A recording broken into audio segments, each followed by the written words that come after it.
जी बिस्मिल्लाहिर्रहमानिर्रहीम ग्रान इज्जतमंदो په دې ټایم موجود یو د اډیاله جیل نه بهر ولې چې دنه خو اجازه نشته ده او سپیشلی د پښتانه چې د خیبر پښتونخوا نه راشي نو دوی په بارډر باندې ودرې دوی ته خو اډو اجازه نه وي خاطر ته وي څه فیلینګز دي نن خو امید لرو چې حلیمه جی او د هغوی نور خويندې دنه لاړې ملاقات په وکړي شي پکار خو دی په قانون په مطابق او اصول په مطابق د پریزن مینول په مطابق او وایي کنه چې د کورټ فیصله په مطابق خو پکار دی چې ملاقات وکړل شي خو تاسو کتلې دي چې په 75 سال زمونږ د ملک ازادي وشو او د 75 سال د ازادي نه پس مونږ دومره معمولی خلکو خبره باندې تاسو زمونږ د پارټي پولیټیکل وکټمایزیشن کیږي لګیا دی یو د قانون په مطابق یو خور چې کومه د خپل رور سره ملاقات نشي کولای هغه د پاره دومره هرډلز کله اوچت کی کله بوزي کله پولیس کله یو کله بل نو دا کم قسم ډرامې لګیا دي قصور وجہ صدا صرف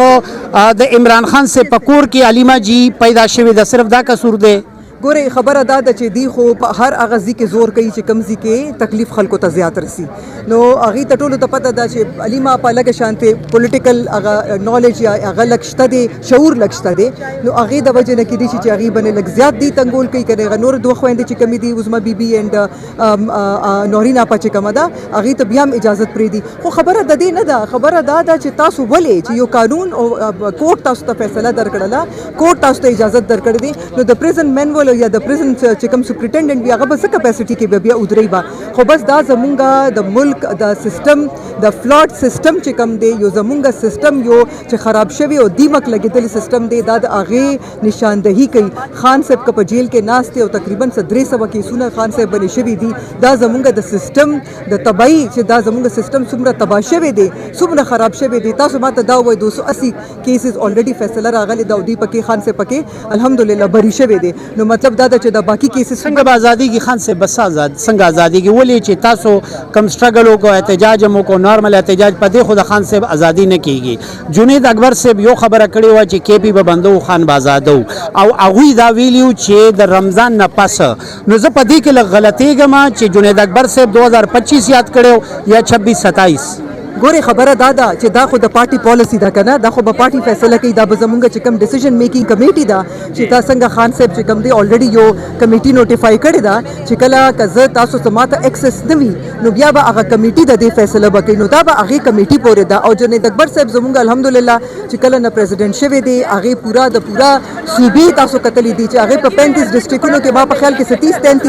33 ډسټرکټ الریډي وزټس کړي دي او وزټس کړي دي کنونشن کړي دي او دا ماس موبلایزیشن ګوره په اس باندې باندې فرق نه پریوزي په کم ورځ باندې تاسو اوس نن کا فیصله وشي چې راوځي تاسو یقین کوئ چې دلته څومره خلک ناس دي کدا زنانه دي او کسړي دي تاسو یقین کوئ نن نه زموږ درنه شروع کیږي زموږ د پارټي خلکو تیاری شوه دا او زم تاسو دا مو وایم چې اوس زموږ چې کوم الیکټډ ریپرزینټیټیو دي هغه چې خپل حلقو ته ځي هغه د پاره ډېر لوی چیلنج جوړ دي ځکه چې هغه ته په حلقې کې ووټونه چې کم دي په دې خبره ملاو شوی او چې دی به عمران خان آزادۍ د عمران خان آزادولو لپاره ووټ ملاو شوی دی نو زمونږ د کینډیډیټ چې کوم زمونږ په اسمبلیانو کې ناستي هغه هم ورکر هغه نه پریدي او ان شاء الله مونږ هم ورکر یو مونږ په خپل یو ورکر یو او مونږ به تر هغه پورې دا سټرګل جاری ساتو چې تاسو کتلې دي هر